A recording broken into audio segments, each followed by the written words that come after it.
L'avant-match Décalco Design du hockey des éperviers de Sorel-Tracy est une présentation de Nicoletti Pneus et Mécanique. Mesdames et messieurs, bonsoir. Bienvenue à l'avant-match des éperviers Décalco Design. Je suis en compagnie de Kevin Lusignan. Ce soir, vos éperviers reçoivent l'Assurantia de Thetford Mines. Kevin, on s'attend à quoi comme match? Comme on l'a vu la semaine passée, Olivier, les éperviers qui ont gagné en prolongation à Thetford. Ça va être un match serré, on en doute sans aucun doute. C'est une rencontre chaudement disputée vendredi dernier là-bas. On sait à quoi s'attendre. Thetford, c'est une des puissances de la Ligue depuis longtemps. C'est deux équipes qui saillissent vraiment. Ça va être un match qu'on se doit de pas manquer. Si vous avez un X à mettre sur le calendrier, c'est le match de jeudi cette semaine et jeudi prochain, parce que Thetford revient également jeudi prochain. Ça va être un gros match jeudi soir. On le sait. Thetford, Marco Charpentier qui est rendu là-bas. Donc oui, autant Marco était un joueur des éperviers, à cette heure, je pense que les partisans des éperviers vont être hostiles un petit peu, si on veut, envers lui. Mais on ne se cachera pas que ça a du talent. Thetford Mines, les Gonzes, les Charpentier, les Medley, les Tremblay, amenez-en, le talent est là. Et devant les filets, Philippe Cadorette qui fait un excellent travail depuis le début de la saison.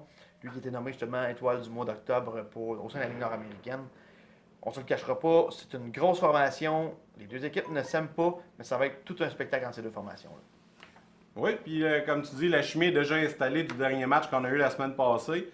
Même en dernier, Philippe Cadorette avait l'air un peu à l'avoir sur le cœur, fait que ça va se relancer automatiquement en repartant à Sorel. C'est un bon rendez-vous pour ce jeudi soir. Restez là, on revient avec l'analyse du match, la mise en situation du match plutôt, en compagnie de Kevin, après la pause dans 30 secondes. L'avant-match Décalco Design et les éperviers de Sorel-Tracy est une présentation d'Entretien Robert. Entretien Robert, le spécialiste dans la grande région de Sorel-Tracy.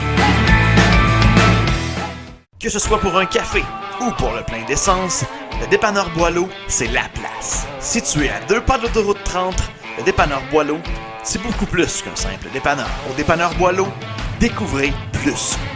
Fier commanditaire des champions de la Ligue nord-américaine de hockey, les éperviers de Sorel-Tracy. Dépanneur Boileau, 3150 boulevard de Tracy, à Sorel-Tracy.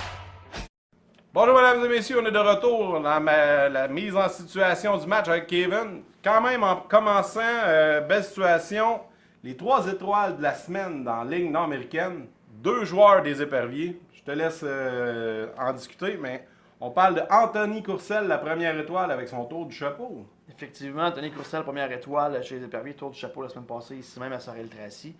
Et Karel Saint-Laurent, on ne se le cachera pas lors du match du côté de Thetford Mines. On se posait la question pourquoi il n'y avait pas eu d'étoile dans le match en tant que tel, mais là je pense que la Ligue vient un petit peu rectifier le tir. Rectifier le tir, effectivement. Karel qui a gaulé un excellent match devant le filet des éperviers. Il a été le joueur qui était très, très, très impliqué tant par les Sorellois, qui a gardé l'équipe dans le match tout au long de la rencontre. Donc, c'est deux étoiles chaudement méritées pour les deux joueurs. Puis Karel Saint-Laurent, c'est la 3e étoile dans la Ligue nord-américaine. La 2e étoile, ça revient à un joueur de Jonquière, Jérémy Malouin, que lui-ci a pas mal fait dans les derniers matchs. Oui, effectivement. Malouin de son côté, qui a eu une bonne fin de semaine aussi.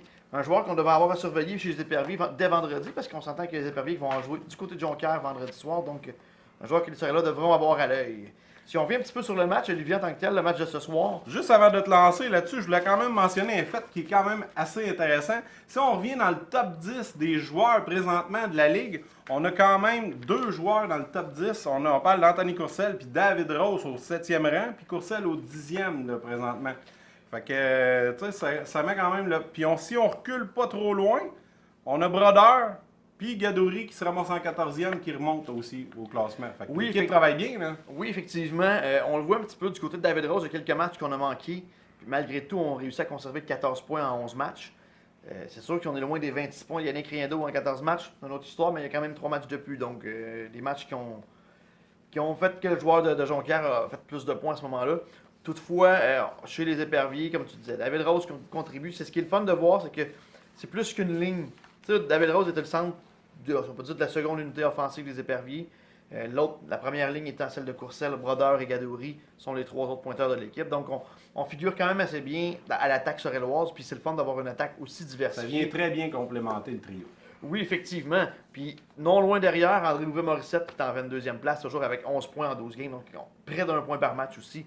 Ça vient prouver que l'organisation sorelloise est très solide. Et on contribue tant au sein de nos deux lignes principales en attaque. Chez Il les est-tu Saint-Louis. rapide en plus que Beauvais-Morissette? Lui puis Charles Tremblay, là, quand t'es vu monter, là, c'est effrayant. Puis soit dit en passant aussi, si on continue dans les statistiques des joueurs, top 5 des goalers. Nos 2 goalers sont là, Karel Saint-Laurent. Effectivement, Karel qui a une très belle saison jusqu'à présent, on ne se le cachera pas. Saint-Laurent qui, depuis le début de l'année, en 9 rencontres, a réussi à accumuler 6 victoires, 2 défaites, une défaite en prolongation. Un pourcentage d'efficacité de 90, de 9,04, dans le fond 904. Donc, on se 2,87 de moyenne. Karel fait le travail. Karel est un garde bien les filets présentement.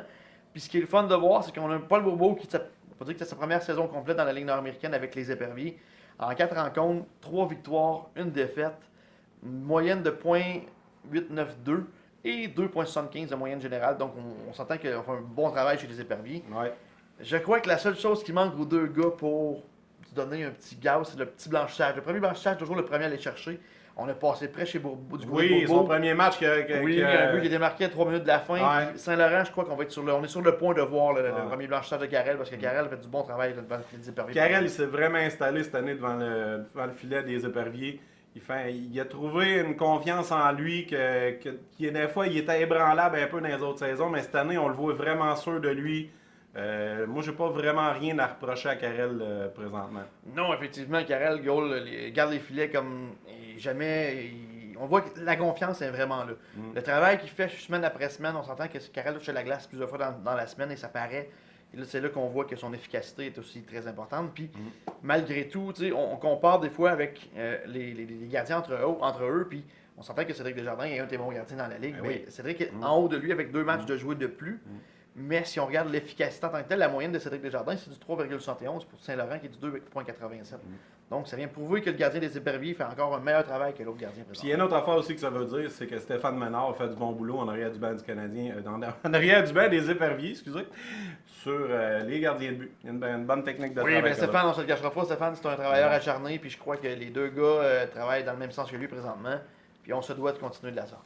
Exact. Si on continue au niveau des statistiques, exactement, ben, ça nous amène quand même un scénario de rêve de nos Éperviers qui sont encore en première place du classement. Là. Effectivement, Olivier, on le voit, les Éperviers qui, avec les 2 victoires la semaine passée, sont allés rechercher le premier rang au marquis.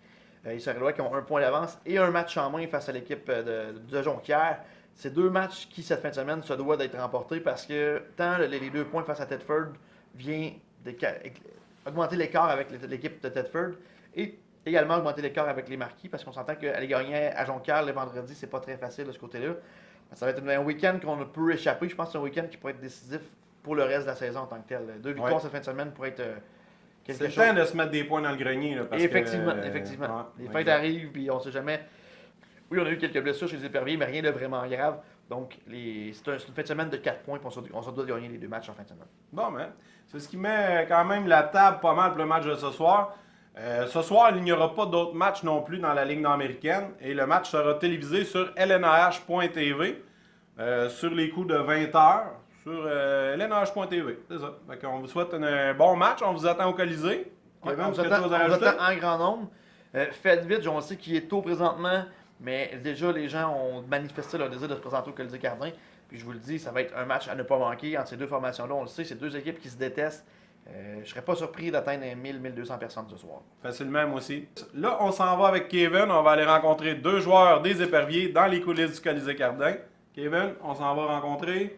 Oui, donc nos 2 étoiles de la semaine, Anthony Courcelle, la première étoile dans la Ligue nord-américaine, et Karel Saint-Laurent, qui vont être les 2 joueurs interviewés avec nous ce soir. Puis on vous revient un petit peu plus tard avec plus de détails sur ce qui s'est passé dans ce match-là. Exactement. Fait on s'en va voir s'ils sont là et s'ils sont disponibles. Merci, bye bye.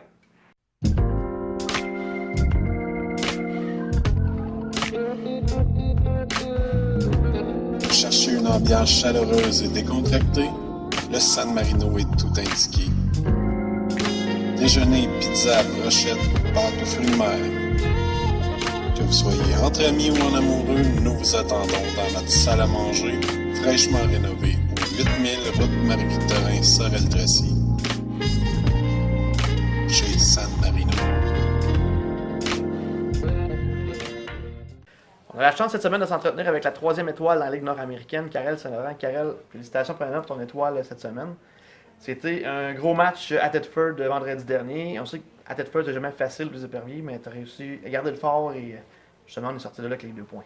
Oui, on sait, c'est pas une cachette pour personne. Thetford Mines, ça fait plusieurs années que c'est une rivalité entre les deux clubs. À chaque année, on se pogne les deux en série, donc puis ça fait des bonnes séries. Donc l'animosité puis l'intensité va transporter durant la saison régulière jusque dans les séries. Puis on a 2 bons clubs, fait que ça fait du bon hockey. Justement, on jouait vendredi là-bas.